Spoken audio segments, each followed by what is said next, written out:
Copay accumulators is when insurance companies are charging a lot more money for medicine. Almost everybody in the state of Utah has it written into their plan right now. It's about $16,000 a dose. That was a shot. I felt like the insurance companies are doubling up, taking their money and my money, but not letting their money count. No. It is more important to us to have an increase in our profits than it is for your daughter to stay alive. This is one bill that directly affects if people live or die. Go, Carter. Carter or Maya versus mommy and daddy. Okay, Maya, get it past me.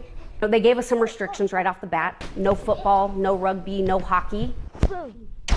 Those are high contact sports, but they said other ones we can talk about. So we're talking soccer, or at least about a 7.5-year-old who's all about it. Okay, Carter, do you want to pass it with me? Carter Bowen is active like many kids his age and has the same hobbies as any second grader. Dad's got a ball. I also kind of like to play with friends and watch TV.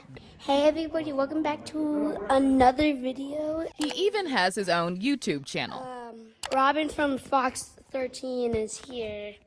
Hi! The difference for Carter, a slight bump of the head, a small cut that would be minor for anyone else. Like and subscribe to this video. Could mean a trip to the hospital. He has hemophilia, a rare genetic disorder that prevents the body from clotting blood properly. Those first few years of life were hard. He had a lot of nose and mouth bleeds as a little kid, especially mouth bleeds. He would bite his cheeks and tongue when his teeth were coming in, and we had to go to the hospital for those because that requires infusion medication that we didn't know how to do at home. Oftentimes, if Carter has an injury that causes a bleed, he requires an infusion that involves finding a vein and injecting his medication to help his blood clot properly. Is it scary when you have to get infused? Are you used to it? Tell me about that. Well, the first time it was scary, but now I'm brave. And the price to infuse is high. We learned very quickly how expensive the medication is. And as he gets older, that cost goes up because his dose increases as he gains weight and grows taller. We did an interview with Carter. How'd that go, Carter? Though the cost of Carter's treatments will and have continued to mount, the Bowens did not have to fork out thousands of dollars on their own. The copay assistance they were receiving was actually going toward their deductible. But in 2019, after ordering Carter's first batch of medicine for the year, the family realized they owed much more than expected. They said, well, were you not warned about this? And I said, warned about what? And they explained to me there's a thing called copay accumulators. Essentially, the insurance company collects the copay assistance, but I'm still responsible for paying my deductible on top of that. That infuriated me because, one, we weren't financially prepared for that year. So we had to fork out thousands of more dollars towards our deductible that we weren't expecting. But the Bowens' experience was copay accumulator adjustment. That's when insurance companies and pharmacy benefit managers, or PBMs, keep the copay assistance meant for a patient and use it for more profit. The assistance a patient would be receiving does not count toward their deductible or out-of-pocket cost. And I felt like that was theft. I felt like the insurance companies are doubling up, taking their money and my money, but not letting their money count. During this year's legislative session, I spoke to Senator Curtis Bramble about legislation he sponsored for a second time, which would have required an insurer to calculate any amounts paid on behalf of an individual to actually count toward their deductible. Labeled Senate Bill 152, it failed. Similar legislation has also failed in Utah several times in the past. Do you have a role in changing that legislation? We basically inform. We are act, if you will, as kind of consultants. This is Utah Insurance Commissioner John Pike. When lawmakers have questions about legislation like Senate Bill 152, Pike says his office is there to present data they have that could be helpful to decision making. In 2023, a few patient organizations sued the United States Department of Health and Human Services to overturn a change implemented by the Trump administration, the one that allowed commercial insurance groups to use copay accumulators. The federal government lost that lawsuit. As of September of last year, that means all copay assistance should count toward a consumer's deductible. Why are we not enforcing that federal ruling? Typically, and most states are in this camp, we follow what the federal government enforces.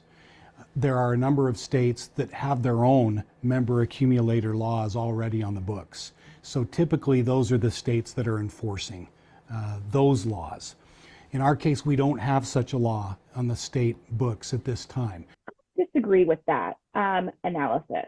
Rachel Klein is the Deputy Executive Director of the AIDS Institute based in D.C. They helped patients navigate copay accumulators before D.C. passed legislation banning them. I think that state insurance regulators could be protecting patients that are in their jurisdiction by enforcing this rule. Why would we need a state law to say we can't do this if the federal government is saying don't do this?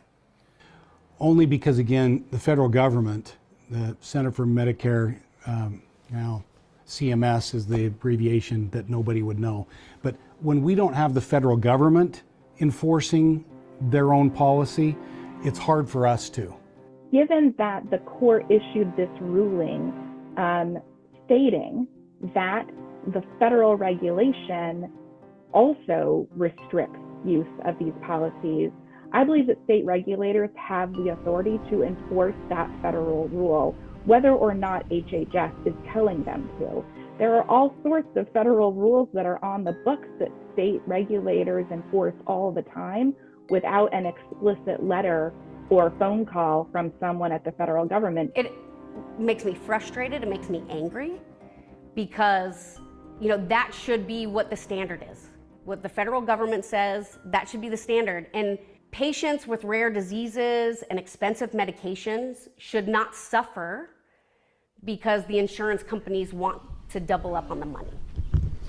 Carter, despite the occasional bumps and bruises, is a happy kid. Ashley is hoping next legislative session will yield a better outcome for patients so that kids like him and others with chronic disorders can stay happy without the worry they can't afford their medication.